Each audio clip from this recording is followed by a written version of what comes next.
উমাকান্তৰাৰ আকস্মিক মৃত্যু।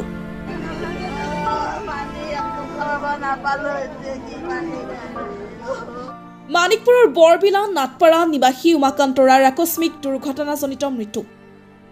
বৰ্তমানে গৌৰীপুৰত আবকাৰী বিভাগৰ এগৰাকী বিষয়া হিচাপে কৰ্মৰত আছিল উমাকান্তৰাই।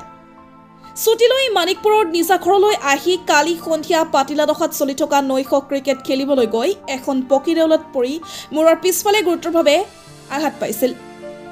বঙাইগাঁৱৰ এখন ব্যক্তিগত চিকিৎসালয়ত লৈ যোৱা হয় যদিও তাতেই অতি দুখজনকভাৱে চিকিৎসকে তেখেতক মৃত বুলি ঘোষণা কৰে। জন্মসূত্ৰে পালেংবাৰীত ডাঙৰ দীঘল হোৱা উমাকান্তৰাই পিছলৈ মানিকপুৰৰ বৰবিলা নাটপাৰা গাঁৱত ঘৰ সাঁচি পৰিয়ালৰ সৈতে থাকিবলৈ লোৱাৰ লগতে আবকাৰী বিভাগৰ চাকৰি লাভ কৰি অসমৰ বিভিন্ন ঠাইত সেৱা আগবঢ়াই শেহতীয়াকৈ গৌৰীপুৰলৈ বদলি হৈ আহিছিল। উমাদা আচলতে সঁচাকৈ সৰু ল'ৰা এজন নিচিনা মানুহ এজন।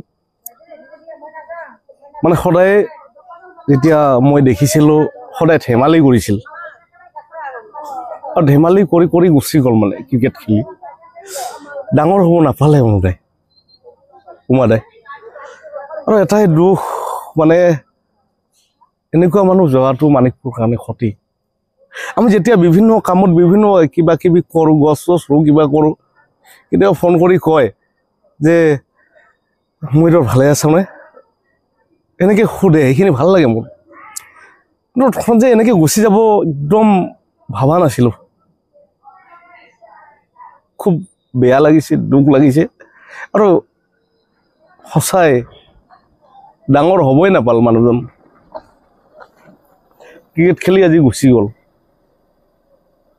যিজন মানুহে সদায় কাৰোবাক যদি লগ পায় ধেমেলীয়া কথাৰে কথা পাতে, কেতিয়াও চিৰিয়াছ কথা নাপাতে, মানে কেতিয়াও একো নকয়। মানে ইমান শিশুসুলভ মাইণ্ড এটা লৈ চলি আছিল, আমি বুজিয়ে নাপালোঁ তেখেত যে কোনোবা এটা জেগাত অফিচাৰ আছিল। উমাদাক দেখা পালে ভাবে মোৰ বন্ধু, ডাঙৰৰ লগত ডাঙৰ, সৰুৰ লগত সৰু, এনেকৈ চলিছিল। পৰিয়ালবৰ্গক ক'ব নোৱাৰি আৰু। মানে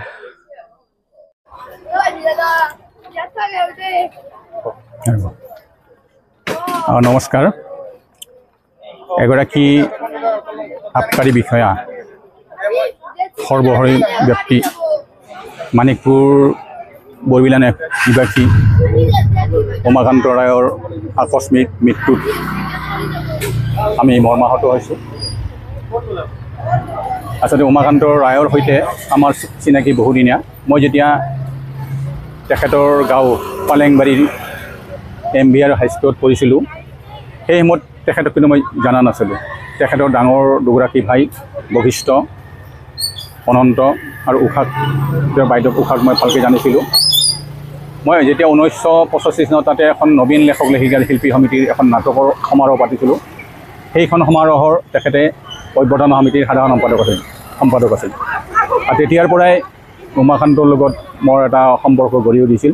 এনেকৈ পালেংবাৰীত যেতিয়া মানাপৰীয়া সাহিত্য গঠন কৰা হৈছিল, সেই শাখাখন গঠন কৰাৰ ক্ষেত্ৰতো উমাকান্তৰ এটা ভূমিকা সক্ৰিয় আছিল।